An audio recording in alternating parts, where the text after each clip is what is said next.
Big soldier, nigga. Just give me a reason. Fuck peace, getting even. One beat with feet. Taking over, nigga. Let me make it clear. They want the cloud, we want the zone. That's the way it is. I'm about to start a fire. Whole team full of riders. Living dead on the ride, boy. Ain't gon' be no survivor. Yeah. Big soldier, nigga. Come on. Don't care where it is. They want the cloud, we want the zone. That's the way it is. I'm repped out, tell her watch your mouth. You know we gon' bend your block. I'm a walk-in time bomb. I go viral. You niggas like TikTok, yeah. This ain't what you want. Tell them throw in the towel. We make niggas hit the clock in with our toe fire, rain brimstone. They gon' think that you live with lies. We ain't got no picks. We want it all. We gon' make you pick a spot. We knocking on the door, so let us in. Or you know we gon' pick the locks. We in the field for real every day. While y'all just say watch, we making enemies. Our foot stores run no nothing by the eye. It's hit one try when I rock out. I'm like David when I sling shots. I'm putting attachments on everything. You don't want me to connect the dot. This drum got 50 unreleased hits. You don't want to be the next to drop. I put them in a box and make that shit double wood. You don't want to be the next to fly. Yeah. Niggas feeling themselves. Get a shovel, tell them dig the pot. Can't fit you and your man's in it. Just tell them get a bigger box. Cause I'll put you in one and knock you out one. Call up my nigga knock. I'll put your song on, cut it on mute, and then tell you that shit was hot. Big soldier, nigga. Just give me a reason. Fuck peace, getting even. One beat with feet. Taking over, nigga. Let me make it clear. They want the cloud, we want the zone. That's the way it is. I'm about to start a fire. Whole team full of riders. Living dead on the ride, boy. Ain't gon' be no survivor. Yeah. Big soldier, nigga. Come on. Don't care where it is. They want the cloud, we want the zone. That's the way it is. Big soldier, nigga. I come in the name of the boss.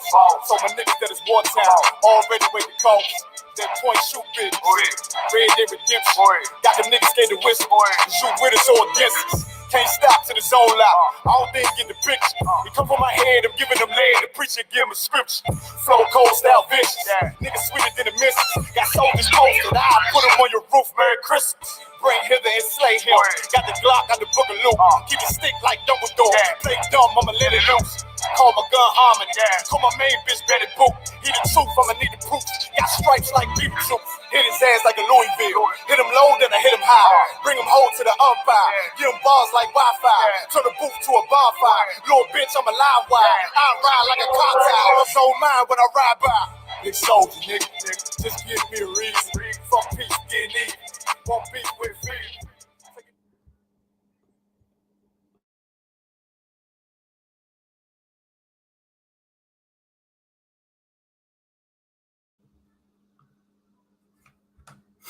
We bear with me just a moment. Shalakia. Most High in Christ. Hey, Shalom, how about you? What's going on, sir? How you doing? What's going on, Rob? What's going on, Cap? Hey, Salaki, can anybody hear me, Tawab? Khan, can you hear me? Can I hear you just fine. What about you, Cap? Can you hear me? Yeah, I hear you good. Can I hear you good as well? What's the word? What's going on, Hebrews? What's good? The building. Con, damn right. My brother Kawal back in the spot. You know what I'm saying? Damn right. You know what I'm saying? Oh yeah. About to rock and roll. You know what I mean? So of course, you know, we're gonna get into it shortly. Let me just say to everybody, I know we're gonna get more people up into the chat and everything real soon, but no sweat. Nonetheless, in the meantime, shalom, Yahweh Shemiyah Shah Brak Thumb to all the brothers, Yahweh Shemiyah the Thumb by Shemiyah Shah to the sisters. This is the Chain Breakers podcast brought to you by the I.S.U.P.K, the Israelite School of Universal Practical Knowledge under Commander General YAHANNA. Right. You understand? Teaching the truth of the Bible since 1969, continuing to do so. You know what I'm saying? And this is the podcast, or one of our many podcasts through the school. This particular one is broadcasted from North Carolina. Myself, Officer Kawal, and Officer Yaramaki, who's not going to be with us here today. You know what I'm saying? He's recovering from a little doozy he had, but, you know, brother's all good.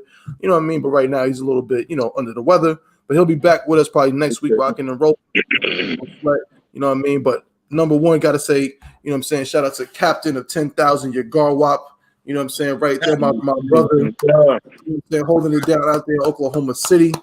You know what I mean? We got Officer of 1,000 Kawal out there in Vietnam's finest. You know what I'm saying? I'm Officer of 1,000 Tabawan. Damn right, Khan. Officer of 1,000 Tabawan. You know what I'm saying? Again, brought to you by the I.S.U.P.K, another Chain Breakers podcast episode. And before we start, I try to, spice it up, put some different things involved. I just want to run a little clip before we get into today's show. I want to run a little clip. Some people, there's a video of some people who got news about the Queen of England, Queen Elizabeth. Oh, there's a video. There's a video of some people who got news of her death. Such a terrible thing going on in the world today. And so I want to run a little bit of this video, so people can see just the impact that her death is having on the world at large as we see it right now. Okay, so let me cue this up. Bear with me just a moment. Yeah, that's the one. Yep. We're gonna run this. Oh man, it's such a terrible, terrible, sad thing. Here we go.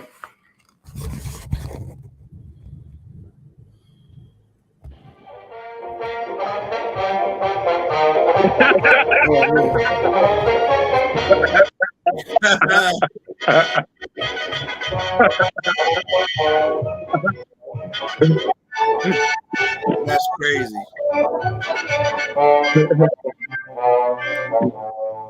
As mayor of the Munchkin City, in the county of the land of Oz, I welcome you most regally. But we've got to verify it legally to see if she is morally, ethically, spiritually, physically, positively, absolutely, undeniably, and reliably dead.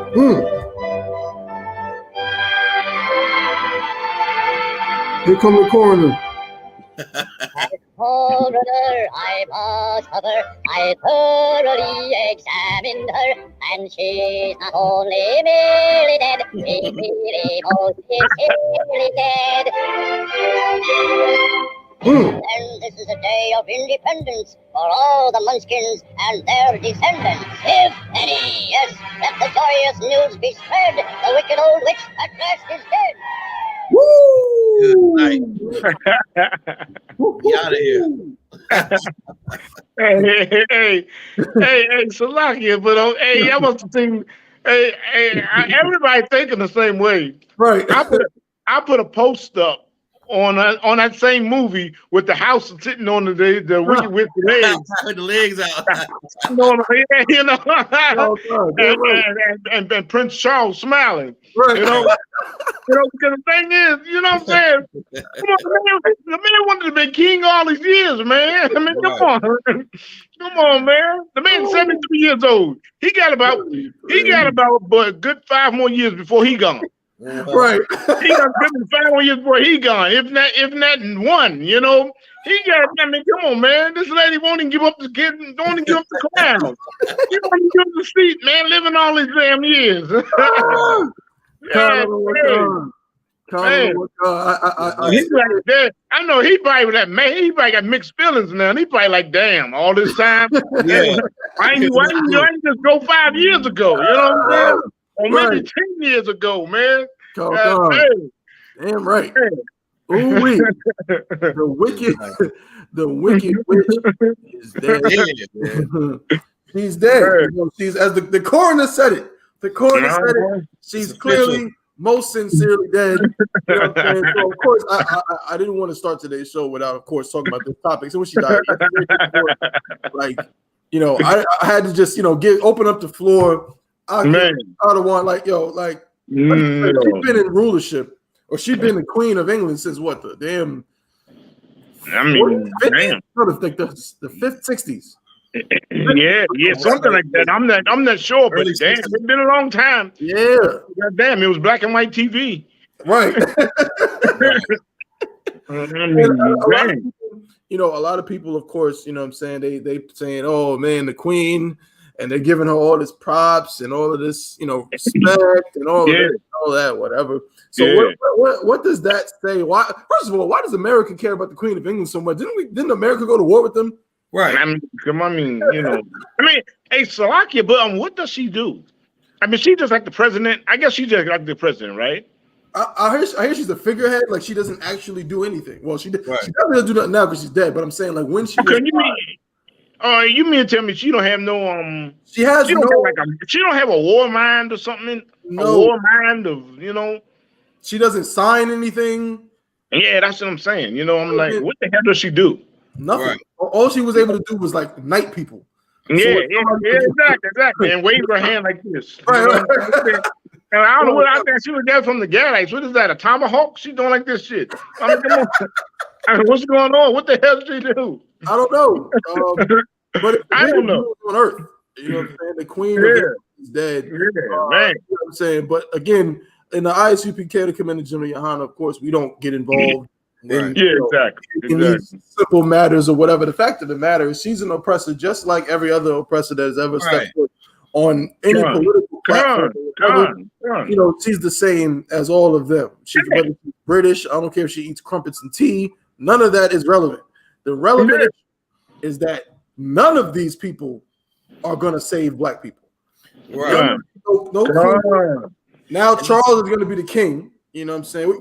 Cool. Yeah. I'm about to say that's heavy braided out too, because I think it's like with her, she's like the head of state in Britain or whatever, which means she has some kind of power. But because they don't operate under that old ass monarch system, it goes to like their parliament system. But she still has the power to write letters and infer and suggest what she thinks is right, and is held in high regard. The good thing about that is, and the bad thing is, well, Americans, especially black folks. I mean, I expect the so-called white folks to cry and do all that stuff. When I see Negroes crying over the queen and acting so, lost, it's like she never spoke up for blacks, Hispanics, American Indians. Right. She could have wrote a long letter or saying anything of all her years of seeing the oppression of the Negro. A queen's letter could have actually maybe helped in some regard. If she chastised the presidency of America, she reached out to certain legislators in different countries about the brothers of Venezuela, the jail systems, about the living conditions, all those stabbings out there in the UK. She was quiet about it. So she sat up in there and ate her tea and crumpets, lived good all these years without helping anybody except for her own people. So that's right. Give a damn if she died or not. That's right. No matter. That's a heavy point you say, bro, because people don't really talk about those kind of things. These people, these figureheads, these these individuals that get all this love and all this attention or whatever, but nobody ever asks the valid or the important questions about what they actually do. So just to even ask that question, well, what does she do? You know what I'm saying? And then now go on with that information. Okay, so she does have power. She's not just a figurehead, even if they don't really use that form of government anymore. She has the ability and the power to, of course, to influence things. Right. It's like a weak sovereignty, where it's like she thinks, well, they hold her in high regard. You still don't disrespect the queen, but you still can get brought up on charges of heresy and all that. But her influence is very important. And that's why they follow her, the royal family, around. They still have a bit of influence. And you know how it goes. I'm not sure how it is in Britain, but all those little societies and the hierarchies, they make stuff happen. Right, for sure. And her influence, and she could have emptied her pockets out to the Negro. Made it filthy rich for generations of slave labor and slave trades, and taking over our land and our language and our customs. Ain't no telling how many artifacts and old Bibles that she got stored up in the damn castle that belong to us. That's right. That's right. Damn right. Yeah. And now, let's look into this. Were the black people, that means black, of course, the Israelites, not Africans. Now, were we better off in the UK, in Britain, or in America? That's a question we got to ask ourselves. Were we better off there? Was the queen better to us than Joe Biden and Barack Obama and all the rest of the presidents been to us? Do those things happen in the United States? Does it happen in Great Britain? Right. Well, if I'm not mistaken, we got a school out there in the UK. We damn sure do have a school out there. They still have camp. So that means that the brothers are still lost in impoverished. And we doing the UPK is doing the work out there in UK. That proves that we ain't better off. That's right. Let me put this picture up real quick to show how much better off we're not in the UK. Let me just put this picture up right here so you can see the these are her friends. You know what I'm saying? These are her friends. These are her friends out there. You know what I'm saying? So again, so it shouldn't be a surprise to anybody what the brother is saying. Okay, Kowal, you bring a heavy point, and Cap to even ask that question yet again. All the stabbings that take place in the UK. Now, I'm not up on UK news like that, but we like Kowal said, we got a school out there. We got Captain Parashio. We got a bunch of brothers and sisters out there. You know what I'm saying? Captain Mashak is out there all the time. You know, and the reality is that our people are absolutely suffering in the UK. And you know who's not suffering? All those damn Africans who try to pretend to be us. All them damn Africans in the UK, you know what I'm saying, like Burna Boy, who try to pretend to be us when they're not. You know saying? They're out there and they're not getting the same treatment that we get. They're not involved in the same gang violence that we're They're not involved in the police stabbings and police shootings and police brutality that exist in the UK. You understand? People think that the UK, you know, they think about Paddington Bear, you know what I'm saying, and literature and Charles Dickens. But the reality is that there's ghettos in the UK, there's ghettos in America, and they're filled with blacks, Latinos, and Native Indians. It's the same thing. Same thing. You understand? And Salakia, it's so sad because it's like black people in the United States. I mean, we are terrible. Israel without the truth all over the planet. That's right. But you know, we in here in the United States be like, oh, the queen. Don't you have no damn tears for the queen? Right. Because if we were so well off in the UK, then the I.S.U.P.K wouldn't have a camp out there. That's right. You know what I'm saying? They wouldn't have to go to camp. They wouldn't have to blaze on the mic. They wouldn't have to have classes like we have classes. Right. You know what I'm saying? So the same thing, the same trouble that we are in, the same thing that we go through, they go through. Right. So the same things happen all over the planet. Black man, Hispanic man, any man, wherever you are on the planet, we go through the same things. That's right. That's why the Bible is for us, because we the nation. We are the people who have been scattered. We've been scattered everywhere. So how in the world can you sit here and say, I mean, that damn Gail, the hell with Gail, like Captain Kahana always say. You know what I'm saying? That damn Gail, you know, boy, she always be on them, you know, trying to kiss the white man's butt and everything, man. It's terrible how destroyed we are as a people. That's right. It's terrible how destroyed we are. Now we're gonna have some tears for the queen. We're going through the same thing. Come on. I heard a black man.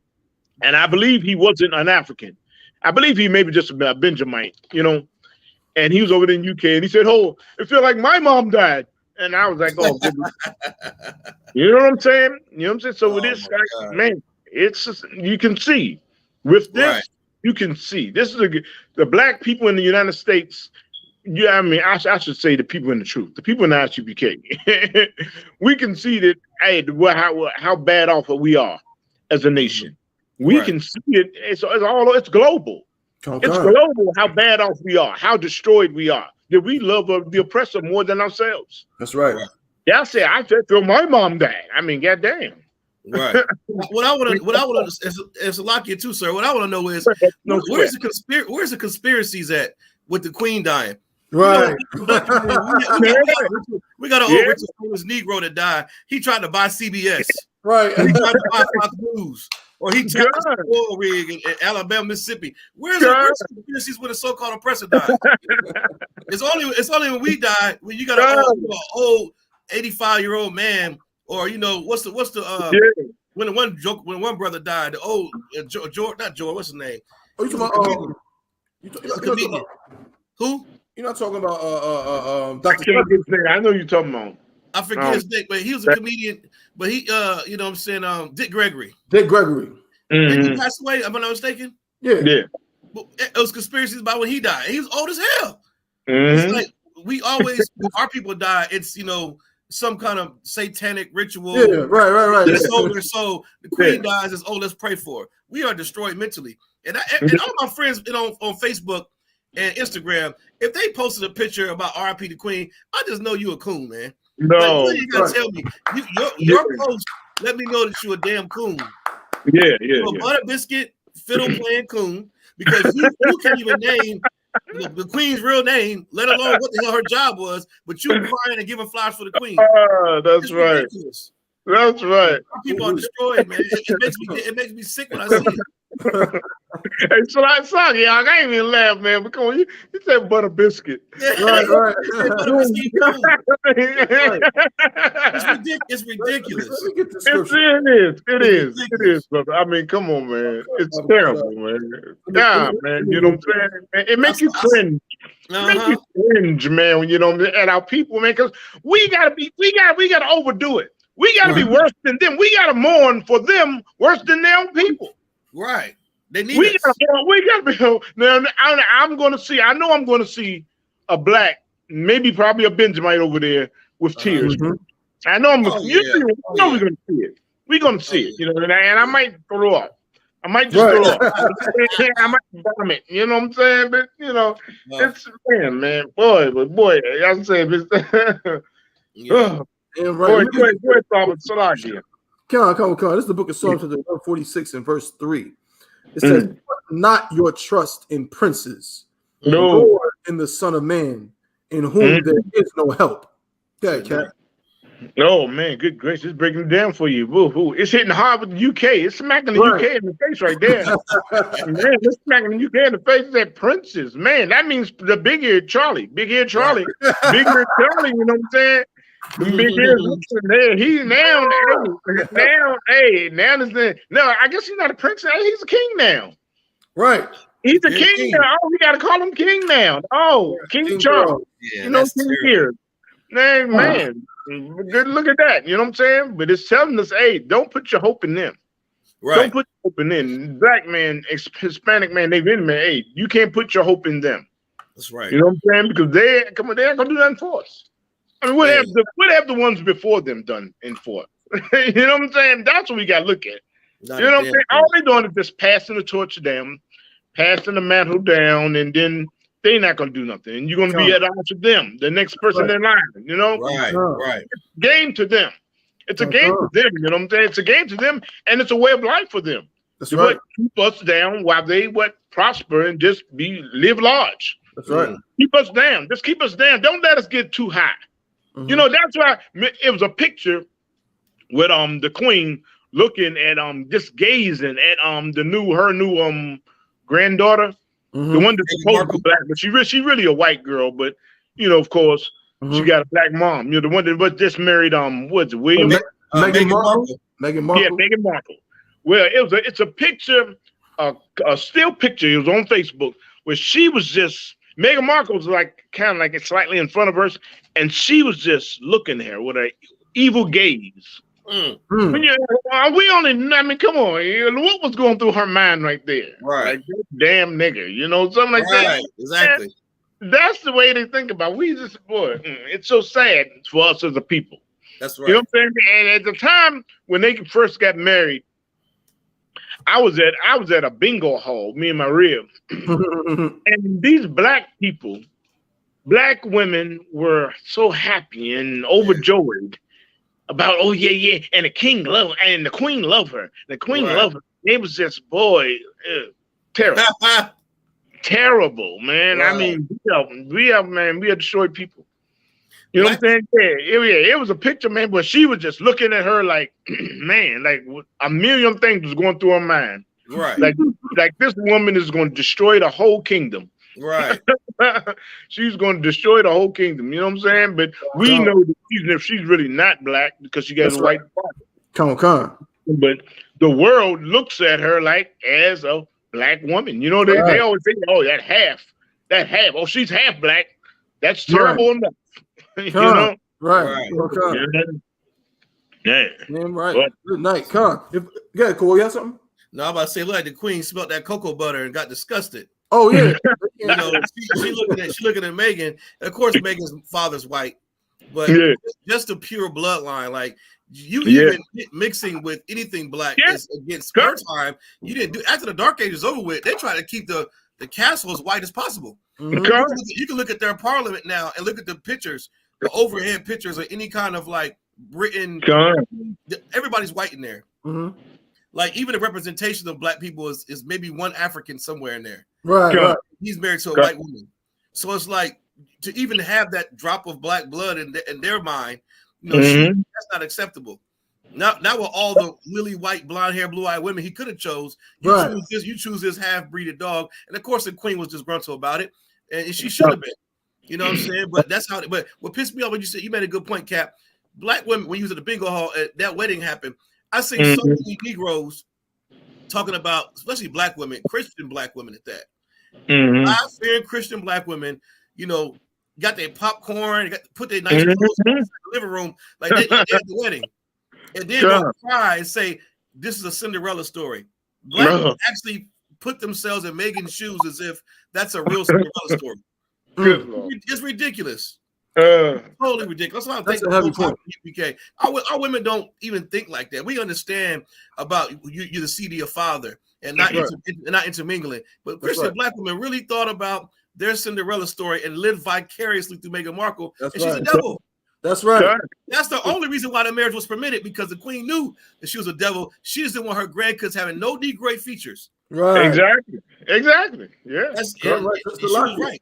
If I may, that's a heavy point you bring out, Kawhi. If I could, this again shows just how far low our people will stoop. We will stoop so low. You know what I'm saying? It reminds me of, and this is going back to something we talked about before. What's going on with these Africans? You know what I'm saying? Like now, now you got, like I said, you got Burna Boy, you got all the WizKid, you got all these the Afro beat. And everybody's jumping on the bandwagon of the Afro beat. I saw a post where somebody said Burna Boy is better than Vybz Kartel. I said, you got to get out of your goddamn mind. But guess what? It's the same. It's that same mentality that our sisters got when they watch that. It's a funny movie, but it's a piece of propaganda. Right. Just like Color Purple is propaganda. Just like a movie from the 60s called A Raisin in the Sun is propaganda. Yeah, I remember that. Propaganda that a black American man is lazy. A so-called black American Negro is lazy. He's, you know what I'm saying, he's not a good man. To get a good man, you got to go get you know what I'm saying, Asagai from Nigeria. Right. Go get Akeem from Nigeria. Right. And our sisters take that and run with it. And guess what? This Meghan Markle thing was the same thing. It was a bunch of black women who, in their mind, their fairy tale. That's because remember in the story of Cinderella, what is Cinderella? She's poor. She's poor. All of her step family got money, but she's just the poor, you know what I'm saying, the poor maid. You know what I'm saying? So in their mind, as black women, they're poor and just downtrodden, and they need Prince Harry to come and save them. Right. They need Akeem, the Prince of Zamunda, to come save them because the projects ain't good enough. You understand? Because you know what I'm saying? Because Daquan from the ghetto ain't good enough. Right. And that reality is the same pervasive thing that destroys us so many times. We love these people, and our brothers do the same thing. We're always trying to look at other races and other people, attach ourselves to them, and say, well, we got to get close to them to live prosperous lives. We don't do that in the I.S.U.P.K. Give me Shaniqua from the damn projects. That's right. That's right. Yeah, I don't want, what's the one that died in that car accident? She burnt up. What's her name? Oh, Diana. I don't want Diana. I don't want Diana. I don't want Elizabeth. You know what I'm saying? We have to. We cannot keep trying to attach ourselves to them and think that they're up here because she's the queen or whatever. There's scripture that says don't trust in princes, man. You know what I mean? She ain't the king of a goddamn thing if you ask anybody in the I.S.U.P.K. And Charles ain't the king of a goddamn thing. You know what I'm saying? The only we have no king but Yahawashi. That's right. That's the only king we acknowledge in That's here. right. You know what I'm saying? So again, it's just another example of black people falling for the okie doke. Yeah. You know what I'm saying? And wanting to join everybody else. The grass is always greener on the other side, but of course it's not. The queen hates your guts. Charles hates your guts. Harry hates your guts. Right. All these devils hate your damn guts. You know what I'm saying? So this is not anything new. You know what I'm saying? And damn them Africans too. I can't stand that damn Afro beat music. The music sucks. They should. Hey, so I give you said who's Burna Boy? Burna Boy is a damn disgusting Hamite I think he's originally from the UK. Okay, all right. One of them African Brit like Idris Elba. So Right. so do they play his his songs like me? I really don't listen to the radio. I listen to I download songs, so I really don't listen to the radio. I don't know who's hot or I don't know who the hell sings. I don't personally know his music. I know I probably heard a song from him, but I can't call it. But he's like the premier. He's one of the premier artists on earth right now. Okay, right. They got him listed. They got him listed as freaking. He's Nigerian. Mm-hmm. And he does like you said the freaking Afro beats and dance hall music, and he does reggae, which is all Benjamite music. Absolutely. Oh yeah. His hit song that he got famous was an actual, I think it was like a sound bite or a sample of a Israelite song. They just threw his vocals and lyrics and his little Nigerian garbage on top of it. Right. And they push him to the forefront like they did Tim's. Like they're doing all the rest of these cats. He sold out MSG. He's like the first African artist sold out Madison Square Garden. Right. African artist to do that. And I watched some things related to it, and I mean, I'm telling you these. And on the topic, if I may, Cap, and the people who's really doing this is black women. Yeah. Well, I can figure that. Yes, black women are in love with these Afro beats, guys. Yeah. You know what I'm saying? These kind of, because in their mind, Burna Boy, they look at WizKid, right? They look at all these cats, and they say to themselves, "Okay, them it's like getting best of both worlds. He looks black, you know what I'm saying? He has some of the same features, even though we don't look like them. But in their simple minds, they say, well, he looks black, but also he's like exotic because he's from Nigeria. He's from the motherland. You know what I'm saying? He doesn't have the same, some of the same trauma that we have, which we know in the school is what makes us different, other than the fact that we don't have the same bloodline. You know what I'm saying? So they're just falling. They're really falling into it out of one. If you look them up, you'll just see the crazy sells out arenas. And it's like black women buying like 60-70% of the tickets. Yeah. Salakia, because I think I saw something and one time I think I saw someone on Facebook and somebody saying he sells out arenas and sells out arenas with a whole lot of and he makes a whole lot of money. You know what I'm saying? And I think he like asked for a whole lot of money to perform. Right. Yes. And stuff like that. Yeah. Because man, he has some demanding list. Okay. Coming up, Salakia,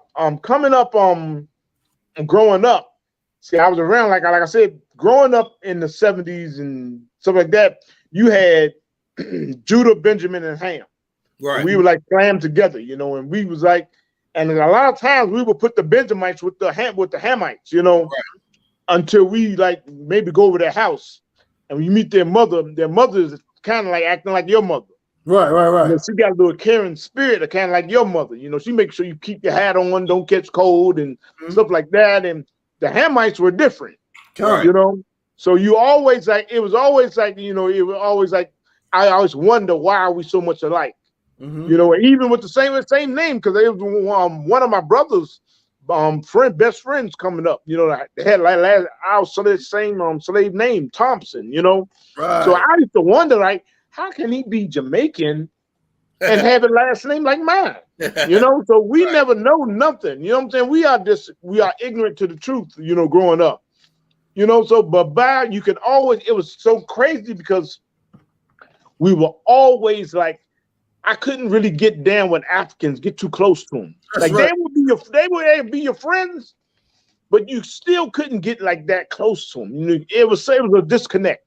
There was always a disconnect with the Hamites. That's right. But the Benjamites, it was always like that nigga's cool. That nigga my boy, man. This nigga is cooler down or what, man? You hang out with him, man. You like that's your boy. That's your boy. But an African, he could never be your boy. Right. No matter what, man. It was like we grew up, we had a dude that boxed with us. He struggled with us fighting through the amateurs and turned pro and stuff.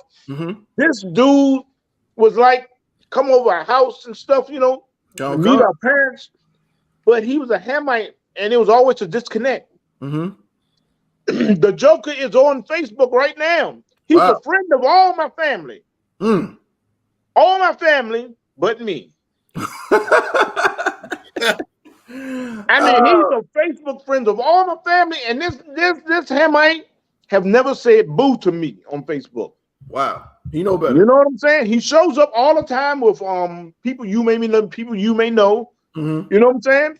And we were tight as our what in the world because we used to train together. You know, and he got deported back to Nigeria. Right. You know, and he was like 25-1 with 19 knockouts. And got deported back to Nigeria. You know, I'm he was a light heavyweight. You know, huh? I'm shocked because them Africans can't really fight like that. Yeah. But no. Hey, I'm gonna tell you something. You know who taught him? Who? The most only trainer I would call great. Now, there's a whole lot of great trainers, but he was my trainer, Bobby Brown. He's an old man named Bobby Brown. Bobby Brown was from Philadelphia. Bobby Brown came to DC. Bobby Brown was a hell of a trainer. And Bobby Brown was a teacher. Now, this Hamite could jab like this. And couldn't do a damn thing. About time he got deported, the motherfucker was unbelievable.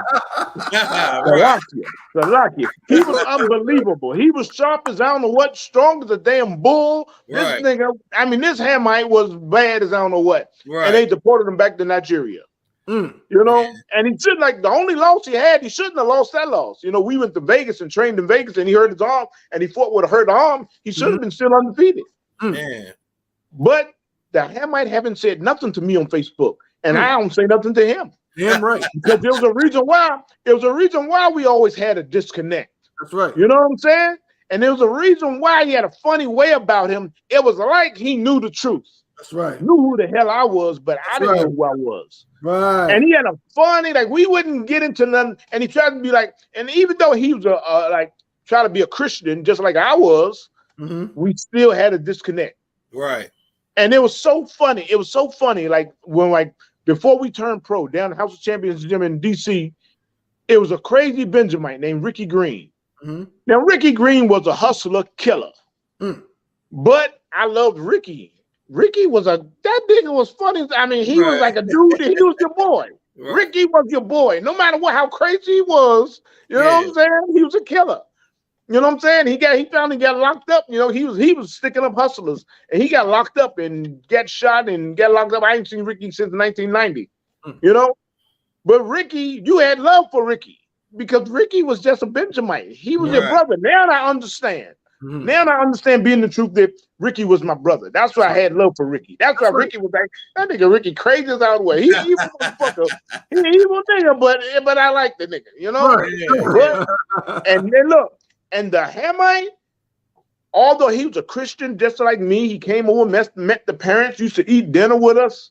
It was still a disconnect. I used to be like, something wrong with this. I just can't really mess with this dude. You know what I'm saying? You know, that was the difference between Israel and Ham. Israel and Ham. We are different.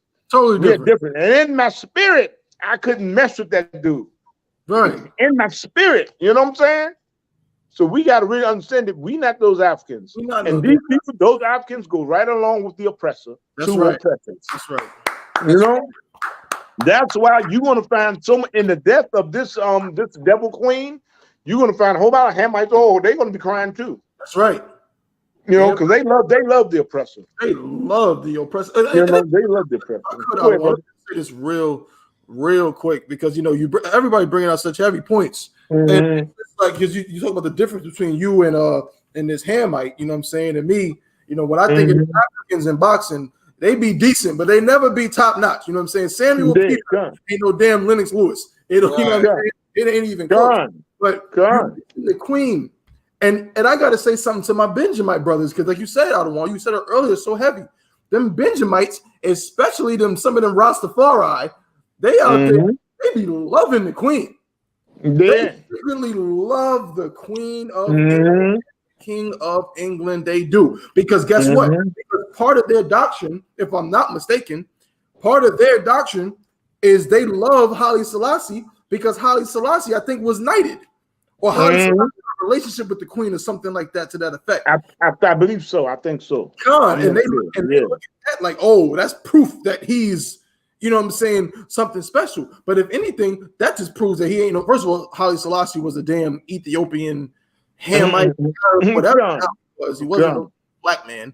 You know what I'm saying? He wasn't none of that. But it just goes again to show we only respect things when the oppressor says it. Right.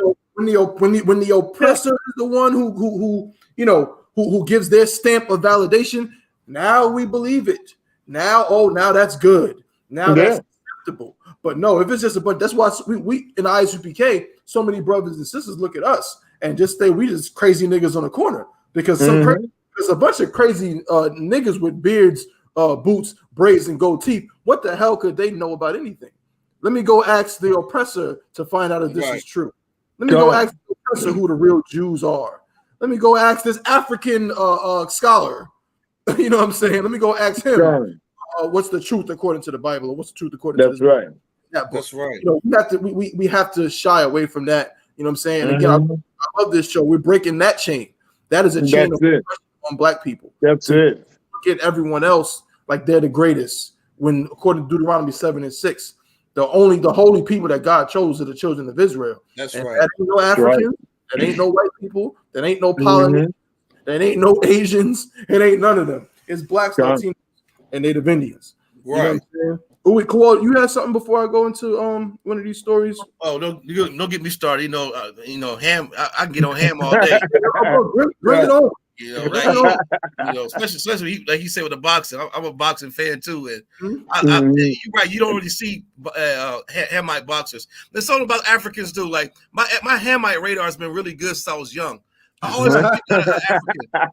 I can always pick out an African. It's just like you said, like Cap was saying, like he couldn't really mesh well with the brother with the heathen early on. It's been the same way for me. You know what I'm saying? It's like the Africans have a certain way about them, and our spirits just don't mix at all either. Never have, and I love seeing Floyd Mayweather beat the hell out of, I think it was Philip Ndau.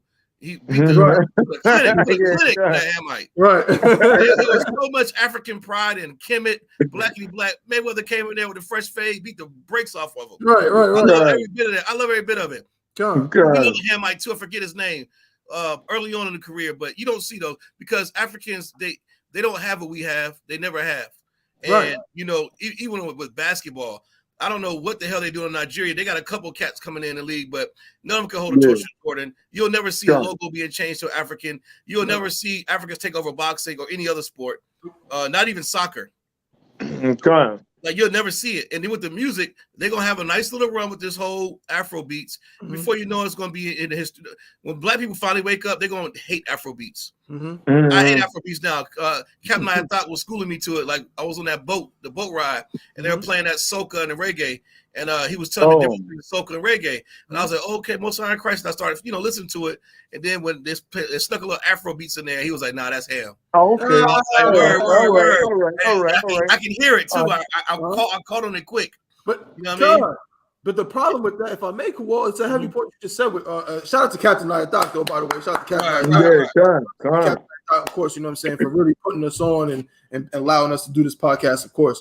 But that's a heavy point because the messed up part about it is that now our people are jumping on the bandwagon, which I understand because as usual, you want, you know what I'm saying, you make music, you want to make your bread, you want to, you know what I'm saying, do your thing. And so a lot of Judite producers and Bunyamin producers are starting to make Afro beats. A lot of Judite and Bunyamin singers are starting to make Afro beats. Chris Brown just put out an album. Half the damn album was Afro beats. You know what? Just heavy point. Beyonce's last album was trash because she tried to do the Afro beats thing and nobody was feeling it. As a matter of fact, she got ridiculed by some stinking fufu eating Africans talking about she was pandering. And we should say that Hamites are pandering with Afro beats. Right. How come every other culture can say that, they can claim pandering except for us? We started everything. Right. It started that those big old speakers and a loud boom bap that came from Jamaica. That's KRS-One is a hip hop student. If anybody knows anything about hip hop, it's KRS-One. That's right. And he gave this lecture. I think it was like Harvard, for like 2 or 3 hours about hip hop. He talked about how the Jamaicans started that the dance with the big speakers, jumping off the speakers, dancing all crazy. They brought that to New York and had the block parties. That's right. And then the Judites took it and did the mixing and all that. DJ Kool Herc and all. So my thing is, they're pandering to us. That's right. They're taking our culture. And then Duana, and we could also blame Hollywood for that same thing, because Hollywood reason why they're jumping on the bandwagon, because remember Africans used to be African booty scratchers? Yes. You said it's African. Because back in the day, nobody wanted to be African. Nope. God. Negroes had a sense of, they might have been calling each other Israelites, but we know he wasn't African. That's right. But when you get Hollywood pushing all this to the forefront, like, and I heard in one of these movie producers, they said that Black Watch brought out a few weeks ago.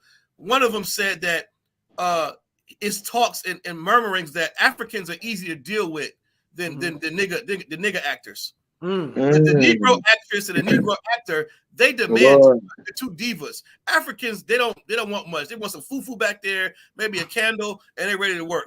But they say we say Negroes, we gotta have a style, you gotta have all this stuff, right? Yeah. And until you know it, Hollywood is doing that. That's just an excuse, because like Key and Peele, he does these movies. What he do? He always gets Africans to play lead roles. And they do a terrible job, in my opinion. They can't really act that well. It's because they're African. They get this hype. It's just our people fall for the banana tailpipe every time. Every time another culture does something we do so effortlessly, they do it barely. They get all the praise. And Hollywood pushes them in our face. So now you think you like Afrobeats. You don't like Afrobeats. They're just playing it 24/7. Right. You don't like Tim's. You don't like Burna Boy. Like Tim's. They're just playing. Tim's can't mess with Lauryn Hill. Nope.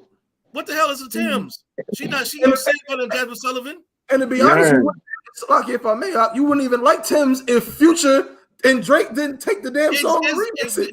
That's what I'm saying. And then on top of that, Hollywood knows it too, because look at all these African leads now. It's ridiculous. They got the Wakanda 2 coming out. Coming to America happened in the 80s. And it started with that garbage. That movie was filthy. And Eddie Murphy made it funny, but the seriousness behind it was that whole Back to Africa movement. We keep falling in love with Africa, the more Hollywood pushes it down our throat. That's right. And the only people that's rejecting it is the I.S.U.P.K. We're the only ones speaking up against it. No one else is doing it. No one else is doing it at all. I go on my timeline. Everybody's loving Africa. Loving it. I saw a preview of I.S.U.K got a movie coming out called Rap-ish. And I'm like, what the hell does she know about she's rap? A dirty Hamite. And you know what? I'm gonna get off my soap. I.S.U.K is disgusting. Her shows aren't that good. It's full of lucid sex, lesbianism, Christianity, and just being riotous. Her show, she said I.S.U.K, I never forgot about her big teeth. She said a comment that was so disgusting. She looks like Gucci Man, except for the female version. If you ever look at I.S.U.K, she looks like Gucci Man. Right, she does. The new Gucci with the big teeth, right? The extra large veneers. I.S.U.K said something so disgusting that I would never let her forget this. She said in the magazine article in a book of hers, that Black women should date Asian men, because Asian men are only ones that are on Black women's intellectual level. And she said that, and Black women start giving it thought, like, you know what? She might be right. I'm tired of these dumb niggas in the hood. And what did I.S.U.K go do? She goes and marries a Nigerian. She marries another African. So she pretty much just did the okie doke on Black women. Told y'all what to go do. Now you got sisters dating Jackie Chan, and she goes and marries her own people. We always fall for this garbage. Always fall for the garbage. But that's why I like shows like this. And the more we on Facebook and Twitter and Instagram and TikTok blasting Hamites, show them how they eat. Show every week, just post a video of some filthy Hamite eat with his fingers. Fufu and crab and slime and goosey and all these nasty dishes to just separate the Negro from, look at her. That's her husband. The big old chompers. That's I.S.U.K's husband. He's African. She didn't go marry an Asian man. Like she told Keisha to go do. She told Keisha and our sisters to go marry an Asian man, but she goes and marries her own. They're wicked people. And this movie Rap-ish that's coming out called Rap Shit. I'm interested to see the agendas that's going to be in there. Because I'm pretty sure, first of all, she knows nothing about hip hop. She calls herself rapping in one of her shows, busting a freestyle. And Africans do this thing where they overdo everything. Mm-hmm. You ever see like Malibu's Most Wanted, where the white boy try to be black? Yeah. Africans try to be black too much. Right. It comes off as phony. That's how I Right. know you're not really a Negro. Mm-hmm. So yeah, you know, she's disgusting. No. I hate it. I can't stand Africans, and I could go all know about them all day, but I'll get off of it. No, brother. I gotta piggyback. Let's Cab, if you had something. Nah. I gotta, because it's a topic for which I am very, very interested.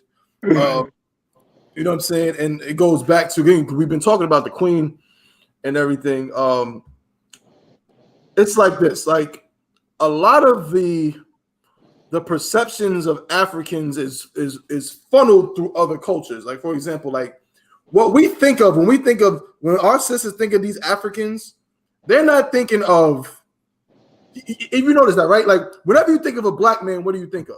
You think of in the ghetto, you know what I'm saying? Like you said, bro, uneducated or what have you. That's the first thing that comes to a person's mind when they think of a black man. Right. But when you think of an African, what do you think of? You think of some scholar, or you think of some, you know, some well-educated, well-dressed, quote unquote, right, fellow, you know what I'm saying, who is desirable to black women. But they never think about little kids in damn in African armies, you know what I'm saying, child soldiers. They never think of child soldiers, you know what I'm saying, in the Liberian War and stuff like that. That's never the image of Africans. Because a lot of what we're seeing with, as Kowal said, you got a lot of these actors now. These actors didn't grow up in Africa. They grew up in the UK. Right. You know what I'm saying? A lot of them went to school in the UK. Right. They went to acting school and things like that since they were 6 years old. And then they come over here and then they get hired in a show. Like the damn, what's the show that one of the 50 Cent shows? Power? Not Power. The other one, BMF. Top Boy? BMF. Oh, BMF. And BMF, like I forgot the dude's name in the show, but he was a damn Hamite. Whoa, which one? The tall one? No, the villain type dude. Oh yeah. The one that's the crazy one that had to kill. Yeah. Right. He was singing the song. You Can't Stop the Rain. Yeah. Right. He's a damn Hamite, man. My Chiwetel Ejiofor played in 12 Years a Slave. You know, all that. He's a damn Hamite. We know Idris Elba is a damn Hamite. All of them. They know nothing. Idris Elba don't know nothing about the ghettos of Baltimore. Right. Nothing at all. You know what I'm saying? All these different actors. The one that got that Key and Peele got, or that Jordan Peele has for his films. Daniel Kaluuya. What they had Daniel Kaluuya playing Fred Hampton. Fred Hampton. How the what? Wow. Go all the way overseas and get an African by way of the UK. Oh, what's the other one? Lupita. Lupita is an African from Mexico. Right. Yeah. She's Nigerian and was raised in Mexico, and now she's playing black women in movies. What the hell is this? But you won't. They don't do that for so-called Negroes in America. We don't get the acting jobs.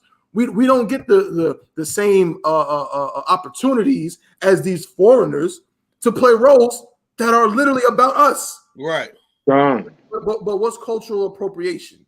You know what I'm saying? Like Kowal said, when do we get a chance to be like, yo, y'all doing this, but you don't know about the life that we live. You're not from the places that we from. If you're gonna get somebody to act in a movie about Fayetteville, North Carolina, how you gonna skip over Kowal and Bug Kayal and Quidam and all that? You don't get some damn Hamite to go play in a place they never heard of in their life. Right. You know what I'm saying? It's just, again, the propaganda ever since things like Coming to America, and I also talked about, I'm gonna get off it in a second. Also, the movie in the 60s, A Raisin in the Sun, which was based on a play written by Lorraine Hansberry, who was a black woman who actually was, if I'm not mistaken, was also a lesbian, right? And she wrote this film, and in the film, one of the main characters falls in love with what? With an African. Right. She was originally with a black man, but what did they say? This black man was rich, and they treated him like, oh well, same thing with Coming to America. Remember Daryl? And Coming to America, he was rich, but they treated him like what? Like, oh, well, he didn't work for it.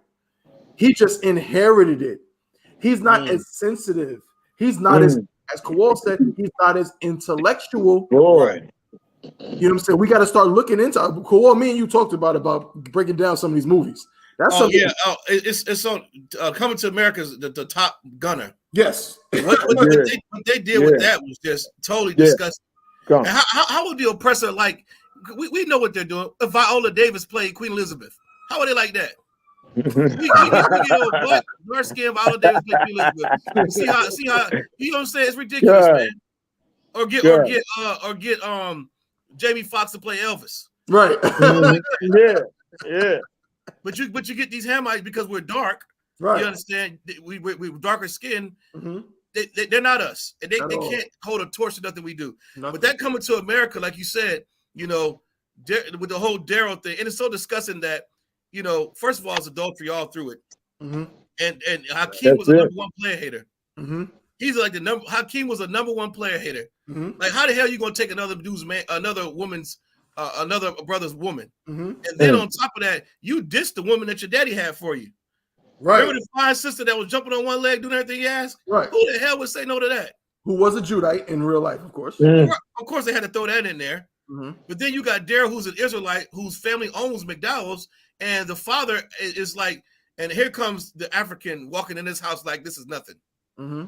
And that propaganda, that programming, it meant something to black people in the hood. Because now you don't look at McDowell's as if McDowell's anything. You're looking at Hakeem and Zamunda like Wakanda now. Yeah. Now Wakanda's better than what we think we can have. Mm-hmm. It's ridiculous.